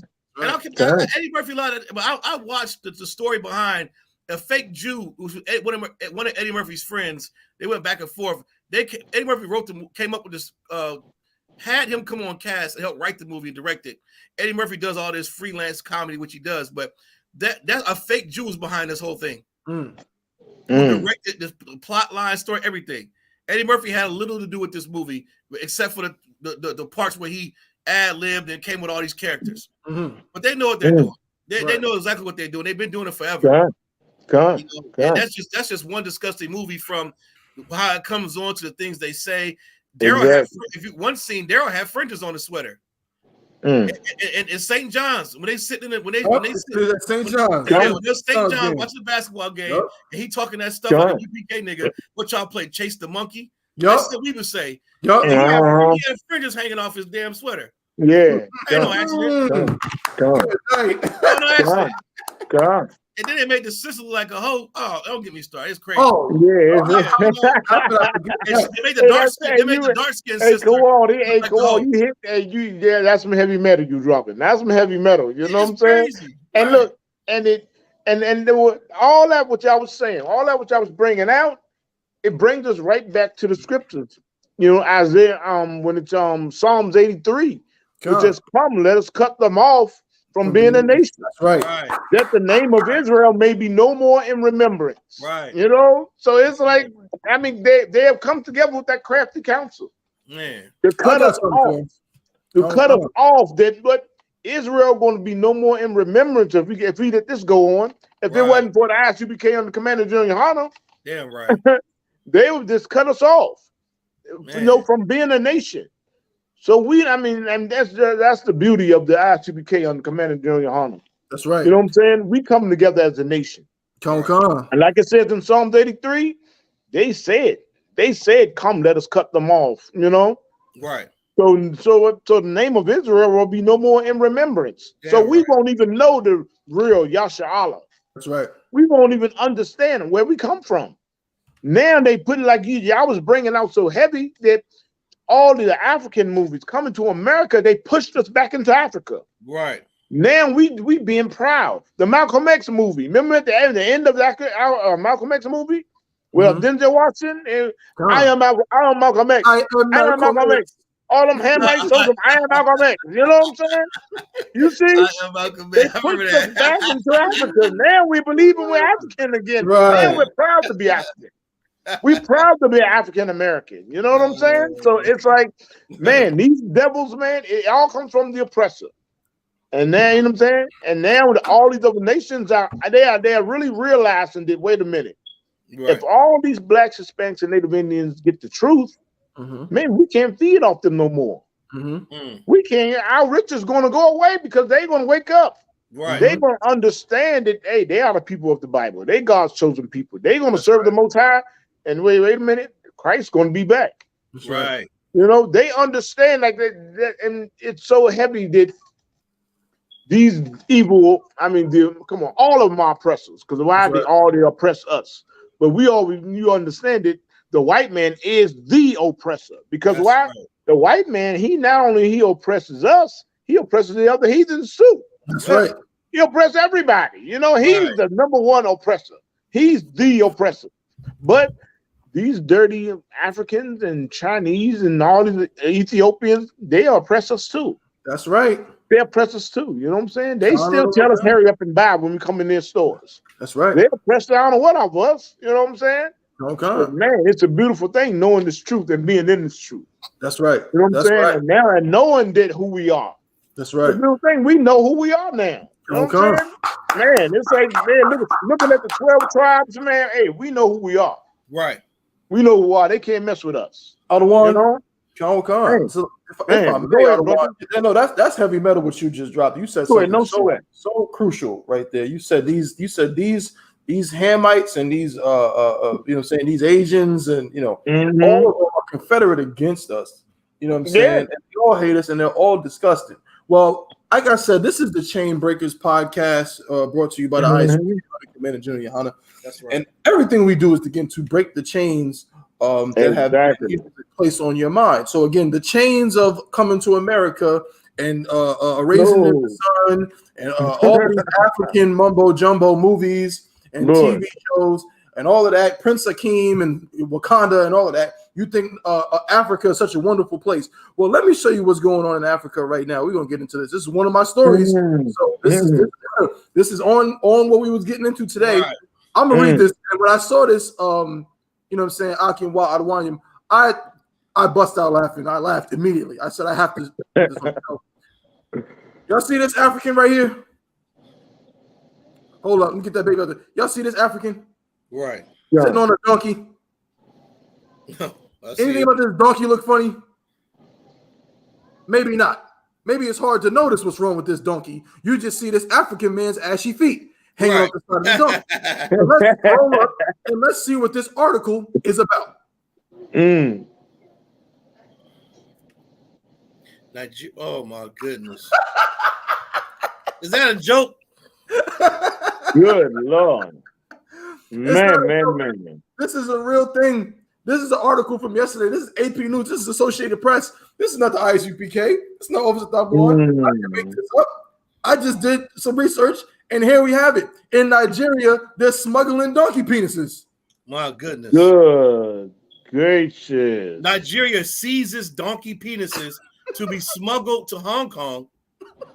So who's Nigeria's seizing them? Okay. So Nigerian officials seized them from other Nigerian smugglers who were about to ship the donkey penises to Hong Kong. So they're penis mongers. Good gosh. Good night. I mean, come on. What is up with this historic love of phalluses in Africa? They've always been in love with the phallus. Lord, man. This is Egypt. Hey, Salakia, donkey penises. I mean, what is that? Is that going to be the new shrimp fried rice at the carryout? Probably is. I mean, good Lord, man. Is that going to be the new chicken in the carryout, in the Chinese carryout? I mean, good Lord. Poor donkey. I mean, yeah, exactly. Poor donkey, man. Abuja. Damn, man. We got to get back to calling Kawal. Cap, y'all was right. We got to get back to calling them African booty scratchers. We got to get back to our roots. Man. Recognizing that they are so different and disgusting and not us. This is AP News, Associated Press. Abuja, Nigeria. Nigerian officials have seized thousands. Oh man, it's thousands of them. Thousands of donkey penises that were about to be exported to Hong Kong, and officials said on Thursday. Sacks of the donkey male genitals were seized at the international airport in Lagos, Nigeria's largest city. Sambo Galadima, the Nigerian customs told reporters the consignment was falsely declared as cow male genitals. I guess they thought that would be better, but after due examination, My expert officers discovered they were donkey male genitals, said Donga de Lima. A total of 16 sacks of the genitals were seized. Come on, man. An investigation has been launched to find out more information about the seized items, the Customs Service said. Although the seizure of donkey genitals meant for export from Nigeria is rare, donkey skins are known to be frequently exported or smuggled out of the country. In July, the Nigerian Customs seized $116,000 worth of donkey skins being smuggled into the country from neighboring Niger. Nigeria is trying to curb the export of donkey skins, which has drastically diminished the country's population of the work animals, particularly in the north. Nigerian senators in 2021 proposed to ban the killing of donkeys and the export of their skins. Let me scroll down a little bit so we can get Good Lord. No pun intended, the meat and potatoes of what actually took place. Good God. The major beneficiary in this trade is the donkey skin merchants in China. Mohammed Dadi, one of the federal lawmakers supporting the proposed ban, has said this animal is facing extinction in Nigeria, and it's an animal you cannot breed in large numbers because of the very low rate of fertility, because we know that donkeys do not reproduce or not easily reproduce. So like, it's a little bit more. I want to get this main part. I don't see it here. Gosh. So like, where's the part? Bear with me just one moment. One moment. I thought donkeys had it easy. Nope. Dang, they killing the damn donkey. They're killing the donkey. What the hell, man? Poor donkeys. Damn. So like, I can't, for whatever reason, I can't scroll down further here. But what I do know is that the reason, it's somewhere in the article, that the reason why it's such a hot commodity in Africa and in Hong Kong is because they do use the donkey penises to make medicine. Good God. Yes, that's what the donkey penises and skins are made for. They take the penises and they boil them, and they make some kind of medicine that is consumed in Nigeria and Hong Kong. I call BS on the medicine. Yeah. Hey, I'm with you. I'm with you, boy. Right, sir. What the hell kind of medicine? So you got all these brilliant devil Esau doctors skipped over the donkey penis, but some stinking African found some kind of molecular science in a donkey rod. You know, God. Get the hell out of here. God. You know, they eat donkey penis. It's a delicacy in China. Exactly. They like to eat anything that's disgusting and morbid and just downright abominable. Boy, Chinese people love it because they have Down syndrome. Boy. That's the point. They will eat anything. Mm-hmm.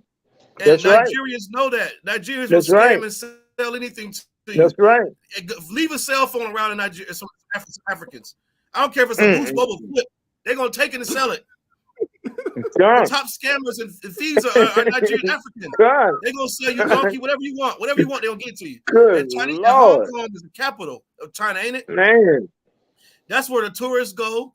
That's where everybody goes to get the nastiest, the monkey brain. And I sent you a video of a real donkey rod on the plate, and Chinese people about to eat it.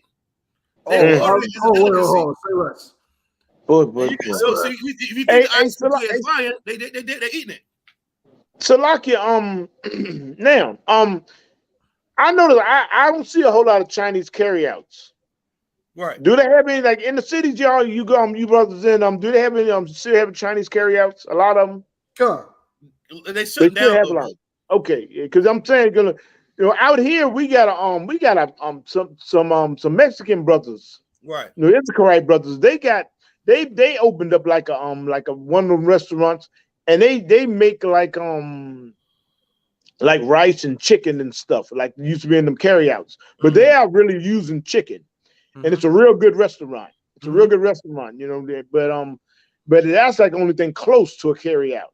Right. But I haven't seen like a whole lot of carry outs, you know what I'm saying? But I'm just, man, looking at this donkey penises. I mean, come on, you think you eating some orange chicken? Keep on going to that carry out. I mean, you think you eating orange chicken? I mean, come on, man. I tried to find you ain't eating donkey penises. I tried to fight it as long as I could. I would see brothers talking about, I ain't eating no Chinese food. I'm looking around like these brothers is crazy because I grew up on Chinese food, like, you know what I'm saying? But stuff like this is like, you know what? And I've been over to Korea, And when I went to Korea, it changed my mind about all this chicken. I don't separate the Moab and Ammon and all. I put all of them in the same book. But I know some of that, a lot of that stuff is cat and dog because that's more prevalent than chicken. It is, and if the consistency of the cat meat. That's real thing. I seen a video on TikTok of some brother, some Jake was doing a drop off, and one of the boxes open. He pulled out a vacuum sealed cat, and was like, "Y'all better stop eating Chinese food." This is like the 5th or 6th video you can find online of people saying that. And what's happening is when I came into the truth, I was like, "Yo, I don't trust these heathens no more because you can't tell me you got that much orange chicken, that much boneless chicken on hand." I mean, I've seen Popeyes run out of chicken before. And say, sorry, we got to close down. We got a chicken. I've never seen the Chinese man run out of chicken. Exactly. How's that possible? Exactly. And he's open on, and the Chinese man don't celebrate Christmas, so he's open on Christmas. He never closes, and you don't run out of chicken. That's not chicken, brother. But if I eat anything from them, it have a bone in it. Exactly. Look at that. You see that? Hey, Salakia too. You know, it's funny because it was a friend of mine, a brother. He was a Judite brother. And he was a chef, right? And I asked, this is like some years ago. I asked him on Facebook, asked him, you being a chef, I said, you know, Chinese people, they make the beef and broccoli. Right. And I was just saying, why is the beef so fine? You know, how they make the beef so fine and soft? It tastes like a different, you know, type of beef. Right. So I said, how do they get it that way? And I don't know if I stepped on his toes or anything, but he never answered and he deleted me from his Facebook page and I never spoke to him again. You know what I'm saying, man? Maybe I was hitting on something, man. You know what I'm saying? You was hot on the trail, Cap. Yeah. I was hot on the trail because I was just wondering, you know, why is it like that? You know what I'm saying? The brother I haven't heard from the brother in years. I mean, you know what I'm saying? So, you know, it's like some crazy shit going on, you know, with these restaurants, man. It's cat dog. And like these devils, I mean. Oh my God, there it is. These Moabites, I mean, come on. Goodness. What the hell? I mean, good.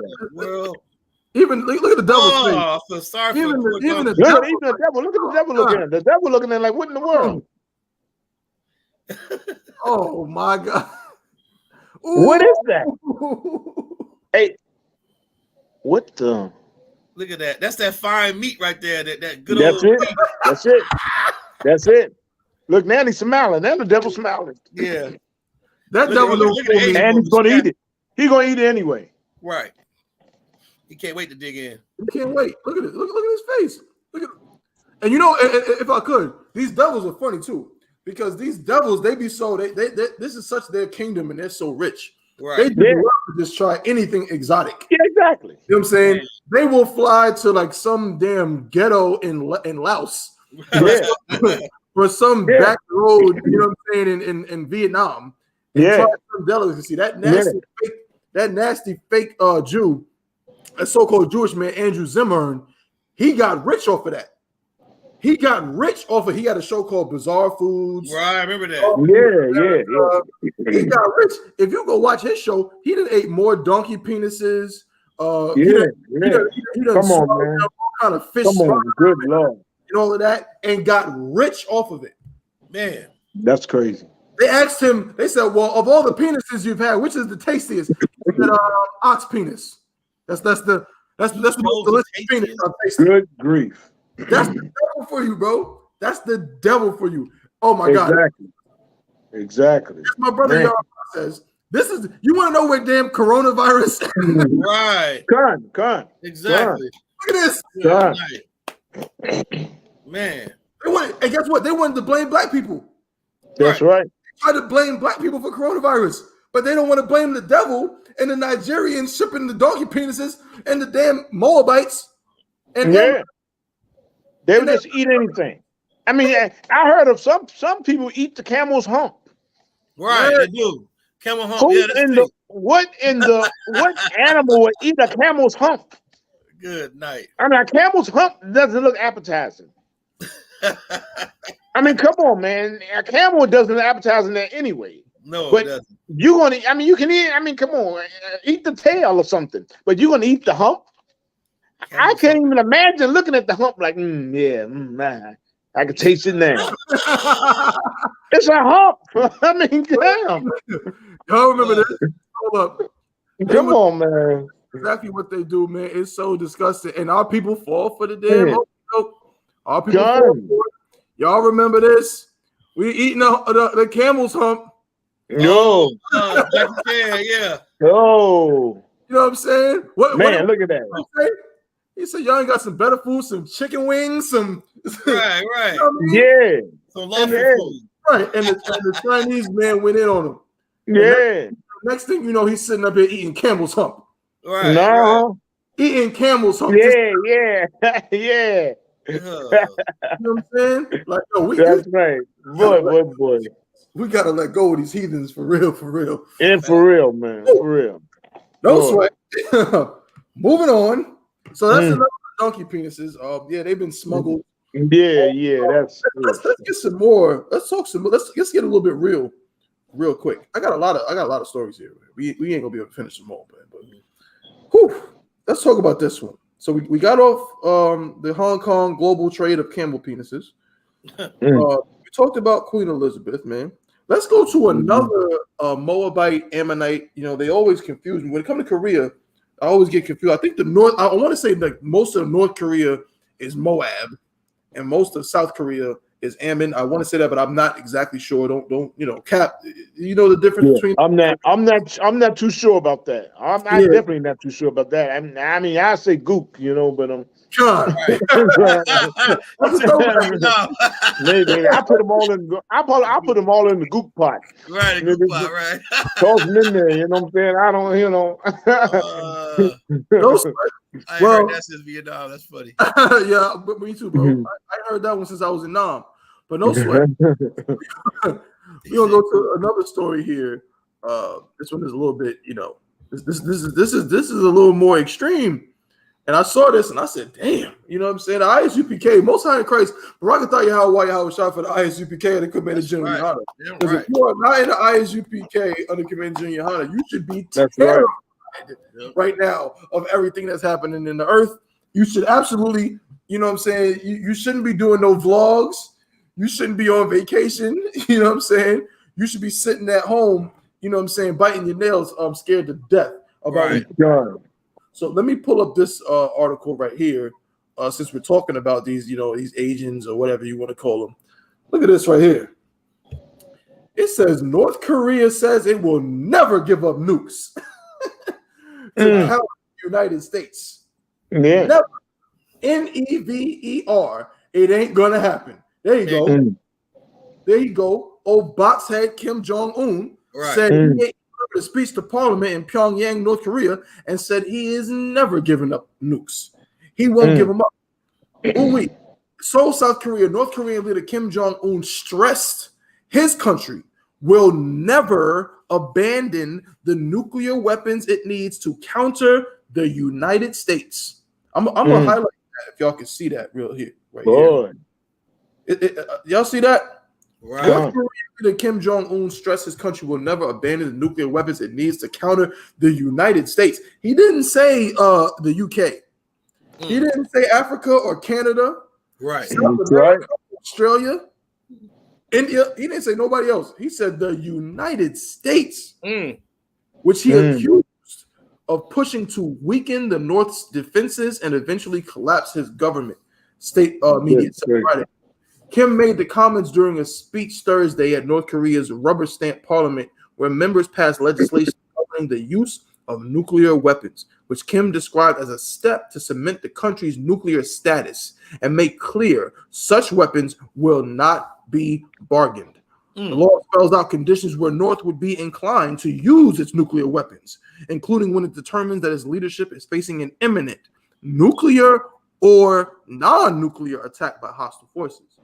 The law requires North Korea's military to automatically execute nuclear strikes against enemy forces, including their starting point of provocation and the command if Pyongyang's leadership comes under attack. Wow.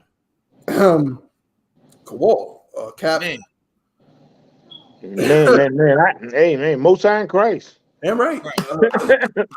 Most High Christ. Here it is. Here it is. You know. Here it is. And the United States are so much hypocrites. You know. You know what I'm saying? Because it's like they always trying to stop somebody from getting nuclear weapons, and they have now nuclear weapons. Right. I mean, come on, and they drop. Come on, Hiroshima and Nagasaki, they dropped the bombs. That's right. They already dropped the bomb. I mean, come on, man. Who has a history of dropping a bomb? Only You know America. Only America. Only America. It's crazy, you know, that they just go along like this. You know what I'm saying? So it's like, you know, Most High in Christ did, you know, what's his name? Jung Hoon or whatever. Most High in Christ, he feels that way. You know what I'm saying? And Most High in Christ did America feels the way they feel about it.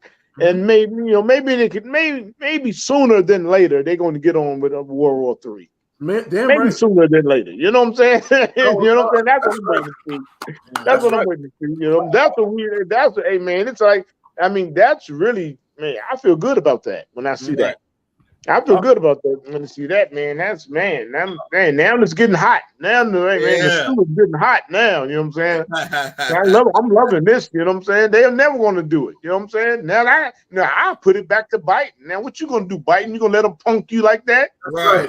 United Nations? You gonna let them punk y'all like that? He's punking y'all. You know, y'all some suckers. You know what I'm saying? I want to start a fight. You know what I'm saying? Man, go ahead, brother. Kawhi, please. I was just gonna say that's a heavy point, Cap. You know, and the more I see these headlines about the threats of nuclear war, and we're not gonna put away our missiles and all this, it just reminds me of how merciful the Most High is.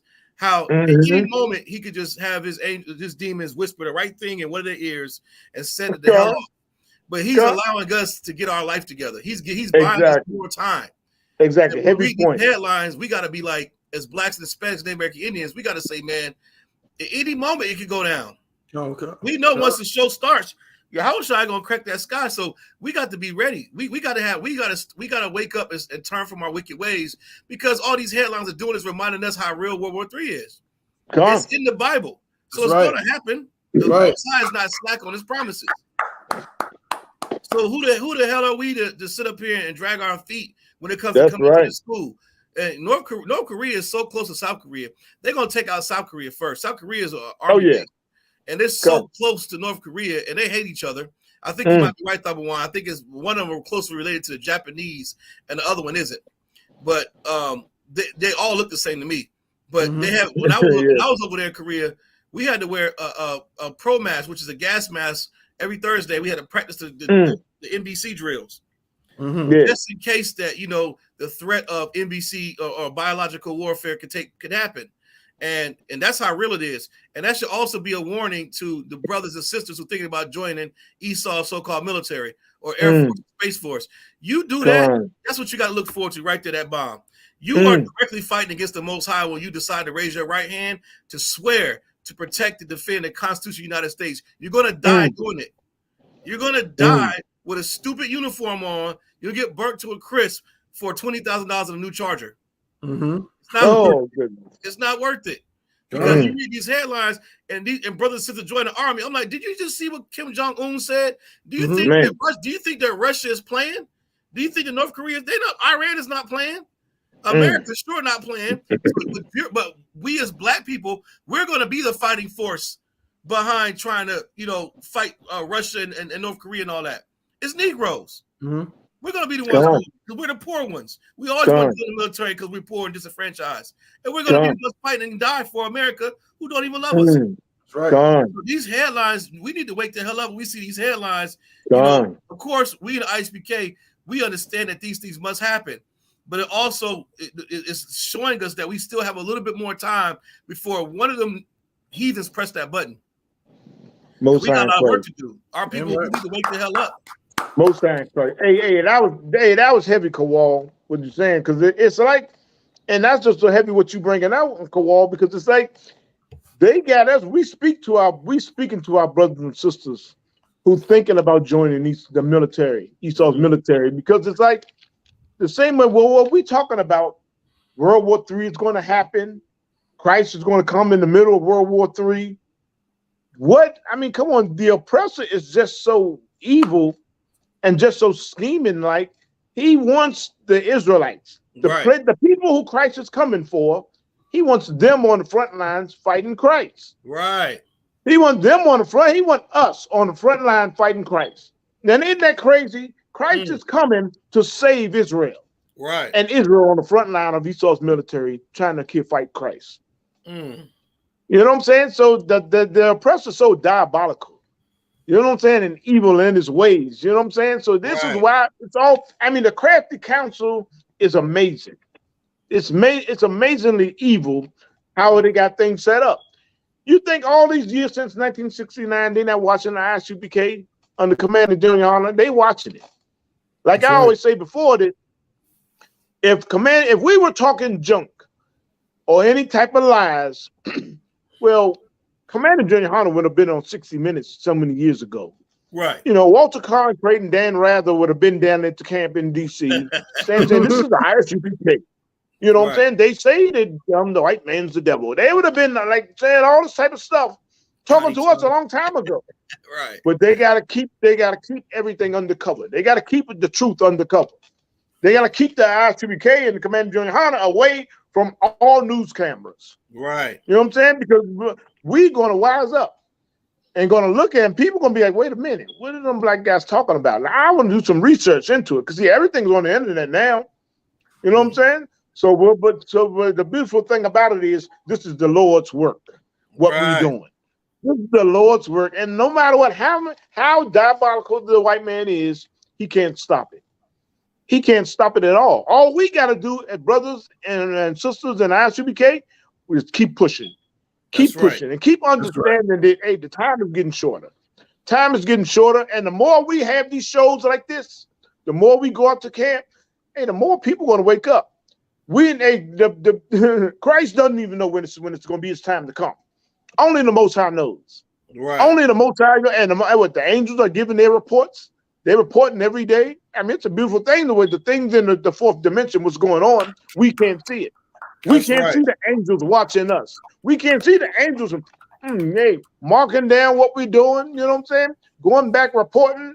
Man, the council in the fourth dimension must be amazing. I know it is. Man. You know what I'm saying? Man. The council where the angels coming to present themselves, man, it's something else, you know? And all we got to do to know that that's going on. Know that the Lord's seeing them, you know? Like I said, in Amos, I believe it's Amos 9 and 8, the eyes of the Lord are upon the sinful kingdom. Sees the sinful kingdom. America, come on, they're the leaders of everybody. They're the leaders of the world. So the Lord is watching America and all the evil that they're doing. You know what I'm saying? So black man, Hispanic man, we can't look at America and join his military like America is going to be there forever. We bring it out all the time. America is going to be destroyed in an hour. That's right. America and its allies are going to try to fight Christ in the chariots, and it's going to last an hour. It's going to be over. It's going to be over and done with. So says the Bible. Quick, you know what I'm saying? And the reason why we can stand on it, stand on this and know it's the truth, because look at all the atrocities that we went through in the Bible that the Bible said we were going to happen. What's going to happen to us? We got the transatlantic slave trade in the Bible. Right. We read that all the time in Deuteronomy. So those things happen. You would be a fool to think that Christ coming back is not going to happen. You would be a fool, because what's going on right now, that the oppressor and all these heathens, they're eating us up. They're eating us up. They're eating us up, and it's just it's so evil. You know what I'm saying? But what's going to get us out is what serving the Most High. That's right. We're serving the Most High. You know what I'm saying? And then what we're about, the people who's watching, who think we're Christian, no, we're not Christian. We're not Christians. Don't even get that in your mind. You know what I'm saying? Think not. You know what I'm saying? That we're Christians. You know what I'm saying? Well, we keep the law, statutes, and commandments of the Most High. And that's going to bring Christ back. That obedience unto the Most High, that's going to bring Christ back. Right. You know what I'm saying? Not going to church saying hallelujah, thank you, Jesus. That's going to punish you. That's going to get you killed. Mm-hmm. But serving the Most High, being in this truth, this is going to bring Christ back. That's right. And it's a beautiful thing, knowing the truth. You know what I'm saying? Knowing the truth, it's a beautiful thing. You know what I'm saying? And this is the home of the truth. Go ahead, brother. Damn right. Come on. Damn right. Ooh, wait. Let me read a little bit more on this before we move on to the next. We got about 20 minutes left. Scroll down. It says the law also says North Korea could use nukes to prevent an unspecified catastrophic crisis to its government and people. A nuke definition that experts say reflect an escalatory nuclear doctrine that could create greater concerns for neighbors. Kim also criticized, going back to what Kawal said, Kim also criticized South Korea over its plans to expand its conventional strike capabilities and revive large-scale military exercises with the United States to counter the North's growing threats, describing them as a dangerous military action that raises tensions. Right. Kim has made increasingly provocative threats of nuclear conflict towards the United States and its allies in Asia, also warning that the North would proactively use its nuclear weapons when threatened. His latest comments underscored the growing animosity in the region as he accelerates the expansion of his nuclear weapons and missiles program. Salak, let me get this on the screen. That's heavy.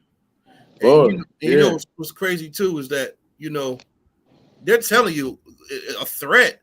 Well, who defines what a threat is except for the person who feels threatened? I mean, Kim Jong-un can just think that America's about to bomb first. What he's saying is to prevent his people from dying and getting burnt to a crisp, he's going to strike first. And in layman's terms, I'm not going to allow my people, which he loves his people, you know, he's not going to let his people be the victim of a nuclear attack first. He'll destroy South Korea and send missiles all over through Hawaii, all through America. I mean, they have this. They have the capabilities. They have the hypersonic missiles. And Russia's on the side of the North Koreans. That's right. So the both sides not playing with. You know, we don't have much time left. The Bible says, "Except these days be shortened." You know what I'm saying? The days are going to be shortened. And on top of that, he said it won't be no flesh to save. That's right. If you don't shorten the days, that's right. These heathen nations ain't playing. They're going to press the button, but what are we going to do? What are we going to do? You understand that stuff is serious, man. I don't think people understand how serious these nuclear weapons are. Like they'll take out whole masses of land and people, and then prevent things from growing for generations. That's a fact. Mean, all we know is the studies of Hiroshima, Nagasaki, Fat Man, and Little Boy, whatever. Them little punk ass bombs they drop. They got 10,000 times more powerful nuclear weapons now than they had then. That's right.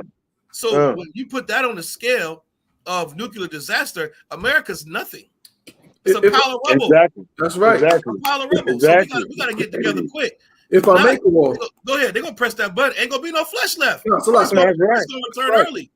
That's right. No, so like I ain't mean to cut you off, brother. No, you good. Good. It's so heavy, and if I may cap, it's so heavy because I mean, look, you said we always study is Hiroshima, Nagasaki, Little Boy, so on and so forth, man. But look what happened in Chernobyl.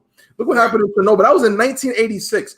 Do you understand that the inclusion zone in Chernobyl is still uninhabitable right now? It's 35 years later. Boy. 35 years later, and that was not an atomic bomb used to kill people. It was an accidental nuclear reaction. Right. An accident. And people still, I dare you to walk over there right now. Go to Chernobyl right now. Walk near the inclusion zone right now in Chernobyl. You'll be dead in a week. Yep. Boy. Now imagine if North Korea pushes the button and drops a bomb directly on your head in New York City. Right. In DC or Texas or California. Right. It will be, because that's what's going to happen. This is going to be the lake of fire. This land is going to be uninhabitable for borderline ever.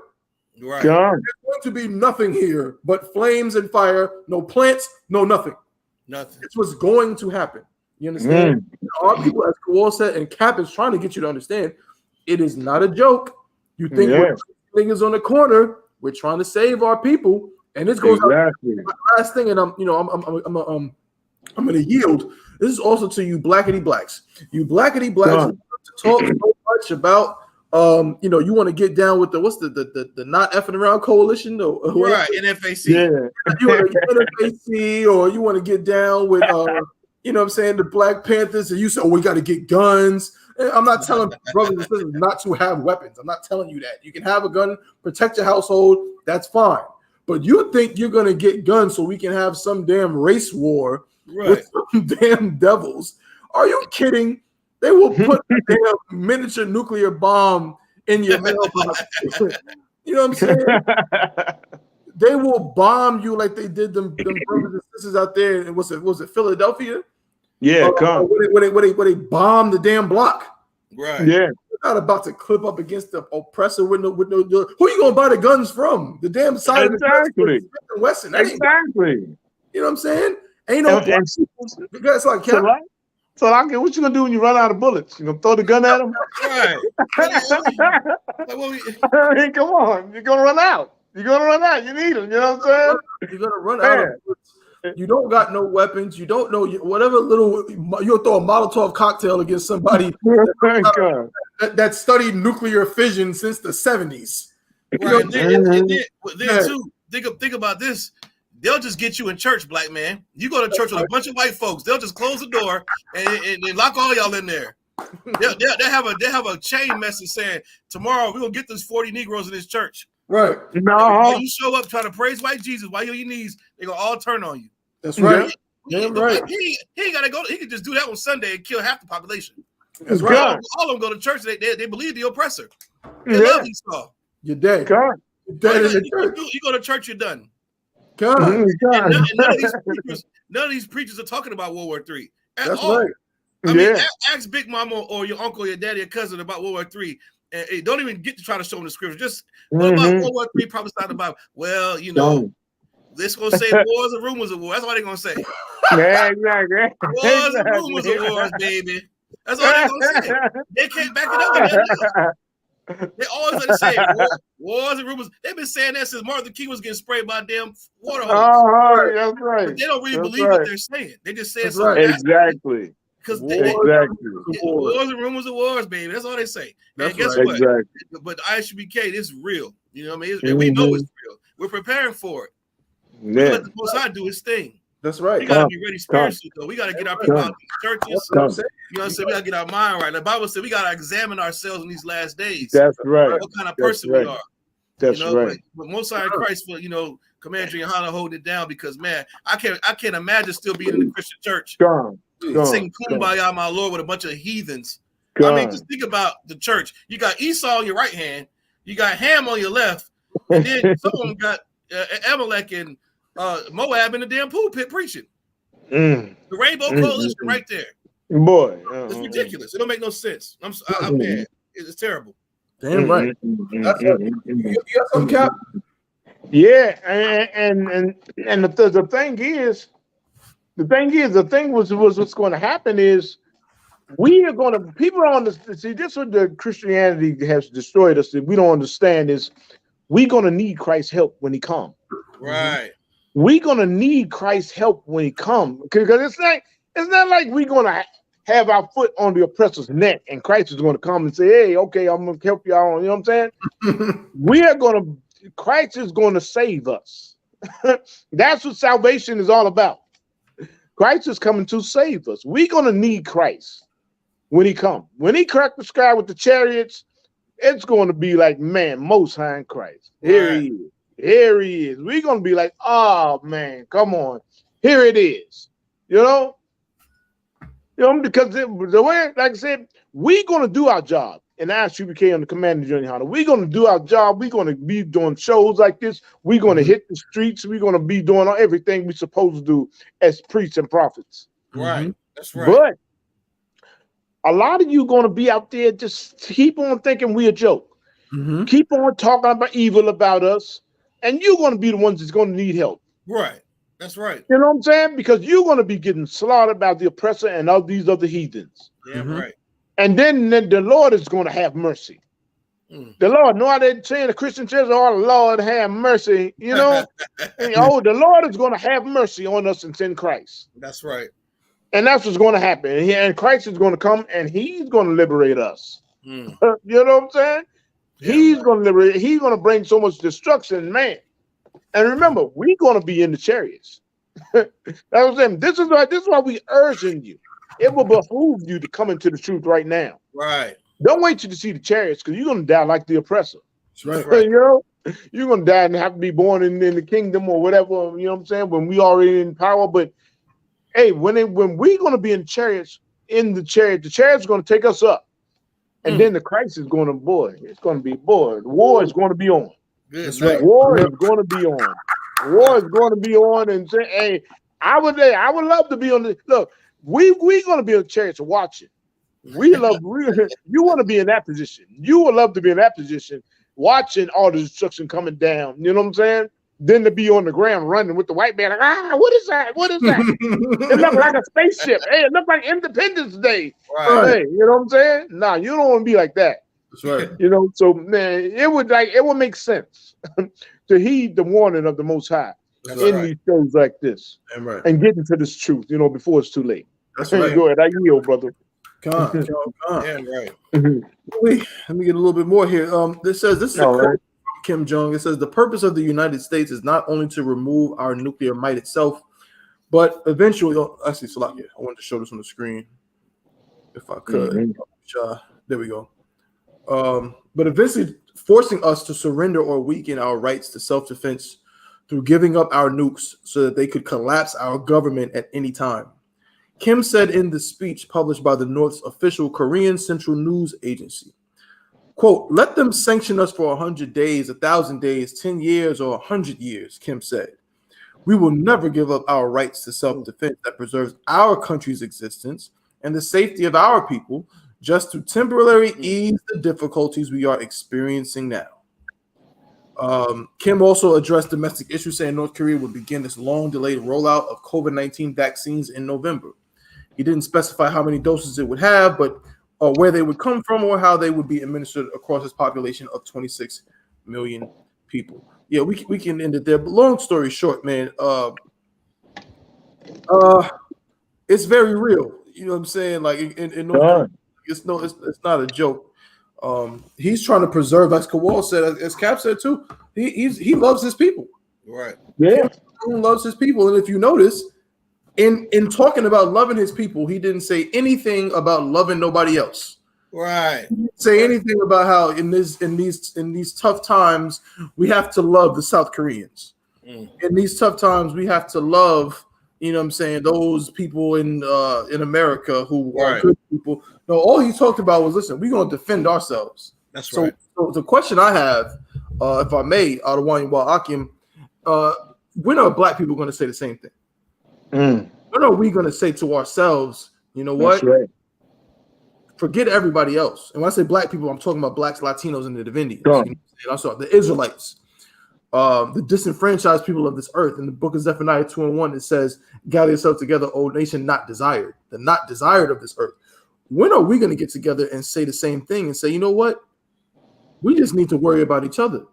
You know what I'm saying? How many times we go to camp and you get, Kowal, Cap, I know you've seen it 1,000 times.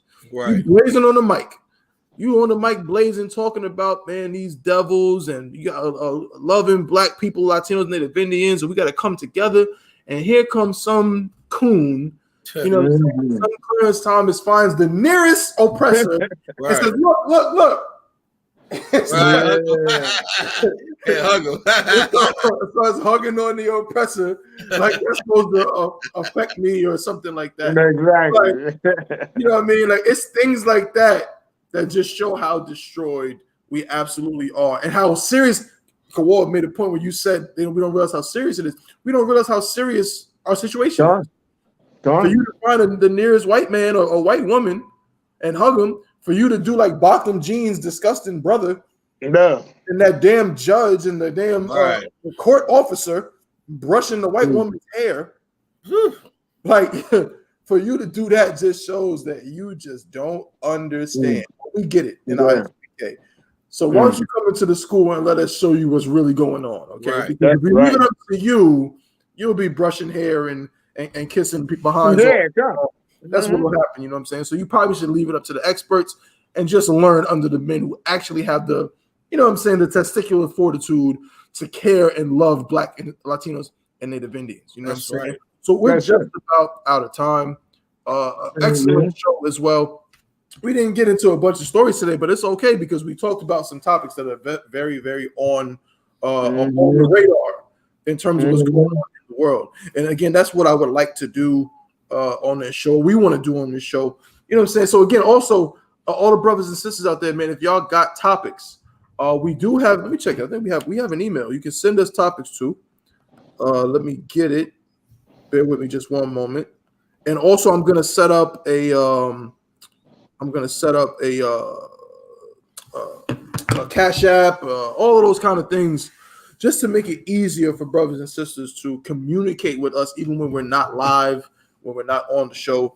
Whether you have topics you want us to discuss, like I said, I'm still working. I'm in contact with a brother in Virginia about getting the phone number so we can have brothers and sisters call in, or people call in general. Right. So we're working on that. But it's the Chain Breakers Podcast at gmail.com.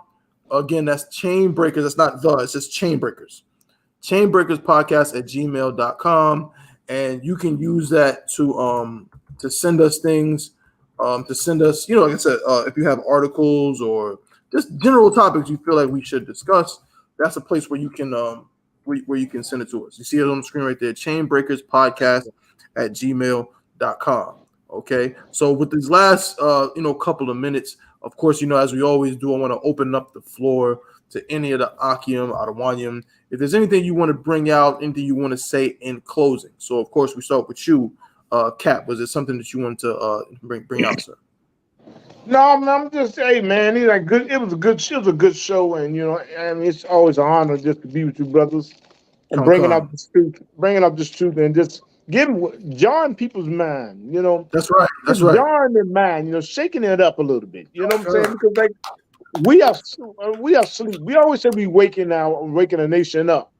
You know what I'm saying? And to wake somebody up, you got to shake them. Mm-hmm. You got to shake them. So I pray that we shook somebody that say, "Hey, wait a minute, that's some truth what they're speaking." Yeah, right. That's some truth. And now I really got to focus.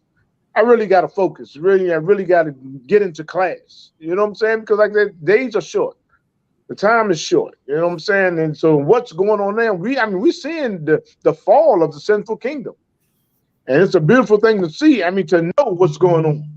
To know what's going on, it's a beautiful thing to see. That's right. But with that, that's all I got. That's all I got to say. That really, black man, Hispanic man, Asian man, just wake up. That's right. Damn right. Damn right, Adawan. Hey, cool. What's on you, brother? Hey, another good show. And to be real brief, to answer the question you asked for closing, what is it that what has to happen for black people and Hispanic and neighboring any people to wake up? Sadly, the Bible says, "In your affliction, you're going to seek me early." We gonna have to get spanked some more. It seems like we haven't learned enough from all these police shootings and COVID-19 and whatever the hell else is coming. Because when atrocities happen, when stuff strikes home, people want to run to the Lord. Our people love to wait till the last minute. So we tell our people now, don't wait. Seek the Lord now. That's right. Don't wait until your son gets shot. Don't wait till you get that high blood pressure, or don't wait till the Proud Boys come knocking on your door. Come to the I.S.U.P.K now. Don't wait for that affliction to set in. That's right. Like I said, shout out to Commander Johanna. Pay your tithes. Stop your girl. Check your phone. We out here. Damn right. Damn right. Oh wait, Most High in Christ. Another excellent episode. I have to say the water to my Ottawa captain of 10,000 Yagarwa, holding me down so excellently. The water. Right. Been rocking out with me for some time now, man. The water. You know what I'm saying? Shout out to my office of 1,000, Kowal. You know what I'm saying? Me and his brother been down for some time as well. You know what I'm saying? Came up. You know what I'm saying? I seen this brother, man. He came out of Esau's military. Out of that thing, man. When I was in the academy, I used to hear about this brother. I used to ask Bucky, I remember when I couldn't tell the difference between y'all, bro. Yeah. That's long ago. I used to be like, Bucky, I don't know which one it is, but right. You know what I'm saying? But yeah, this brother been down and doing this thing, man, and really coming up to this killer out there in Fayetteville, man. So again, so let me say this too. I got it on the screen. Make sure you like, share, and subscribe. That's right. Like, share, and subscribe to all of the I.S.U.P.K channels. Right now, this is Chain Breakers. Make sure you like, share, and subscribe to the Chain Breakers podcast on YouTube, on Facebook.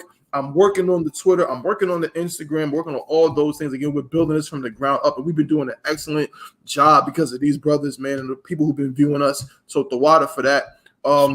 Also, don't forget, man. Don't forget to tune into that Black Watch. Don't forget to tune into Black Watch every single Monday night, 9 p.m. Eastern time. Okay, 9 p.m. Eastern time on Monday night, 9 p.m. Eastern time Saturday night as well. Again, all these different things going on in Israel, man. The next feast we got coming up. Matter of fact, we're gonna be out there in Fayetteville. We're gonna be out there. If you're in North Carolina, Cal, I want you to give us your location out there in Oklahoma City. But if you're in the North Carolina area, we're going to be having the feast, the memorial blowing of the trumpets. We're gonna have that in Fayetteville. 205 West Russell Street. There we go. 205 West Russell Street. I've been to the school. It is, oh man, it's exquisite. It feels like that sounds correct. Man, it's very beautiful. So if you're in the North Carolina area, make sure you make your way out there. That's September 25th. Right. That's our next feast, and I can't wait because that's Nashville Cookout. Oh, the Nashville Cookout. How could I forget about that? Anybody got the dates on that? What's the dates on that? The 28th through the 1st. Oh, wait. The 28th through the 1st. So I was September 28th through October 1st? Done. Yes, that's right. That's right. Yeah. You got the scripture breakdown that Thursday, Camp Friday, Cookout Saturday, and then the Jack Daniels Museum thing on Sunday. Jack Daniels Museum thing. Don't worry. We got a little bit of time before we got that. So next week, I'm going to make sure to have a nice flyer to put up for y'all so y'all can see and visualize everything. We just had the New York Cookout. Rockethar, how shot for that. That was excellent, man. As always, man. Beautiful to see my brothers and sisters. And can't wait to see y'all again. In closing, do I have anything in closing? In closing, I'm just going to echo what my brothers have said. Get in the I.S.U.P.K. under Command General. Right. Get in the I.S.U.P.K. under if you're Black, Latino, or Native Indian. Why? Because as you've seen in today's show and other shows, the time is short. I mean, your Christian pastor just doesn't have any. Go ask. Matter of fact, today's Friday. Tomorrow you're gonna go gallivant in your nearest downtown, whatever the hell it is you're gonna do. We're gonna be out there at camp ruining your day, no sweat. Right. On Sunday you're gonna be up bright and early. Go get you a couple of bagels or something on your way. And Christian church. When you get in the Christian church, if you have some time after church, why don't you just ask the pastor, what about World War III? Right. What about the nukes that North Korea is saying they're going to increase? What about the war that's still going on in Ukraine against Russia? I mean, Russia against Ukraine. Right. What about China and Taiwan that's about to do the same thing? Ask the Christian pastor those questions and see if they have any answers, and they most likely will not, because they don't know anything about the Bible and because they don't love you. They're just in it for the paycheck. You understand? And so that's our time here on the Chain Breakers podcast. We appreciate everybody for tuning in. I'm gonna do a quick roll call and that'll be the end. Shout out to the sister Kazak Wana. Shalom, sister Howard Shamar, Thaba Shemar Shah. Always one of our most loyal viewers. That's Captain. You know what I'm saying? Shalom, sis. Great. God, we got the sister Labah. Shalom, sister Howard Shamar, Thaba Shemar Shah. We got Officer Quatazar. You know what I'm saying? That's the number. That's brother number 3, right? Right. That's brother number 3. It's like a trio with them. I'm telling you, see them and you be. It's like confusing. Like, you know what I'm saying? Kawal, Officer Quatazar. He out there in Columbus, Ohio, doing his thing, holding it down, coming up through these ranks. Man, I love to see it. That's right. God, shout out to Officer Akaz Amar Shalom. What's going on? Of course, you know what I'm saying, my brother Yarma, he had a little something to say in the comments. You know what I'm saying? He couldn't be on the show today, but he did make sure to comment. The water, Shalom, my brother Officer Mahayar, Officer Mahayar out there in Durham, North Carolina. That's the zone I'm in. That's my brother, man. Day one, Shalom, got my rib. Latoya Mason, what's going on? Says Shalom. Right. What's going on? Let's see. Kind of the sister was in there very diligently. No sweat. That's all we got for today. You know what I'm saying? So again, the water to everybody that tuned in. We're gonna see y'all again next week. Same time, same place, 12 p.m. Eastern time. Okay, 12 p.m. Eastern time is when we start. So again, to the brothers, we say Shalom, Yahweh Shemel Shah Barakatha, and to the sisters, Shalom. That's right.